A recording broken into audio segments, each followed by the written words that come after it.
Bonjour à tous. Aujourd'hui, nous allons parler d'un peuple antique ayant porté l'art de la guerre à un degré que peu l'ont égalé, les Spartiates. L'État spartiate, possédant les 2/5 du Péloponnèse, soit à peu près 8500 km² et le triple de son rival athénien, était l'une des cités-États les plus puissantes de la Grèce antique avec Athènes et Thèbes. Elle apparaissait dans les autres cités grecques comme une spécialiste du combat. En effet, le Spartiate commençait à apprendre le combat dès l'âge de 7 ans, ensuite il devenait citoyen à 20 ans et faisait son service militaire jusqu'à ses 60 ans. Dans l'éducation spartiate par excellence, le combat possédait une place primordiale avant même le bien-être du hoplite.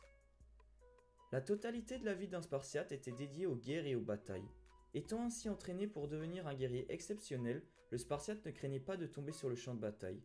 C'est pourquoi, comme chez les Vikings, une mort glorieuse au combat était l'accomplissement ultime pour lui.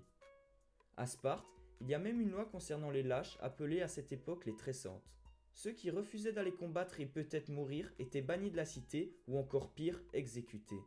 Mais inversement, les citoyens possédant des blessures faites par devant, c'est-à-dire morts à la guerre, avaient droit à une stèle à leur nom, alors que les autres devaient se contenter de tombes anonymes. Cette idéologie héroïque était un devoir civique mais aussi un gage de survie. Entraînés depuis leur plus tendre enfance, ils étaient les seuls à être capables de mener à bien des manœuvres complexes sur le champ de bataille. Ils apparaissaient aux yeux des autres cités comme un modèle d'efficacité et de discipline. Personne ne leur arrivait à la cheville. On dit parfois même que si le nouveau-né spartiate n'était pas bien formé à la naissance, il était jeté dans un précipice appelé le gouffre des apothètes, car il était considéré comme une bouche inutile et un fardeau pour la cité. Contrairement à ce qu'on pouvait croire, les filles de Sparte avaient aussi une éducation, si ce n'est un peu plus différente que celle des hommes.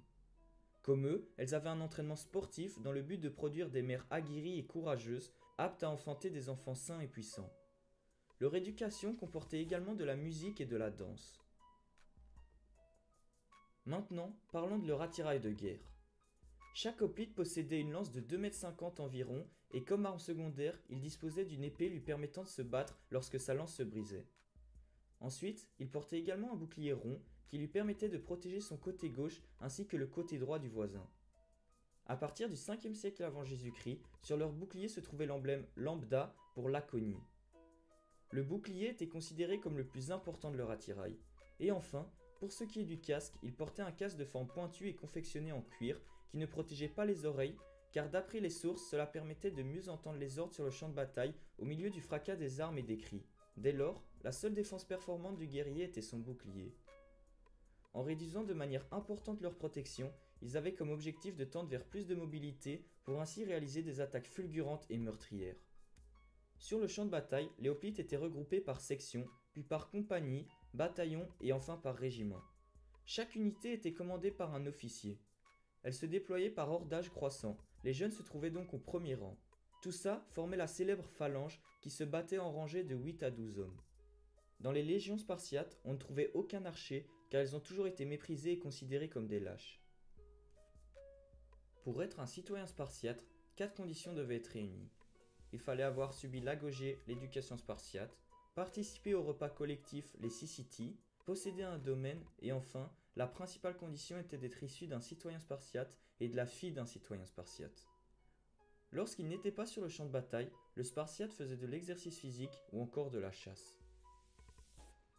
Comme dit plus tôt, Sparte devint la puissance dominante de la Grèce en prouvant sa valeur au combat et en gagnant de nombreuses batailles, telles que les 3 guerres de Messénie qui opposaient les Spartiates aux Messéniens, les guerres médiques qui opposaient les Grecs dont Sparte face aux Perses.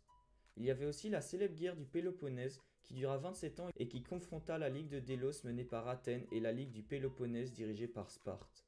Toutes ces guerres gagnées par Sparte lui ont formé une renommée des plus grandes. Pourtant, par la suite, Sparte a commencé à accumuler beaucoup de défaites jusqu'à son déclin définitif.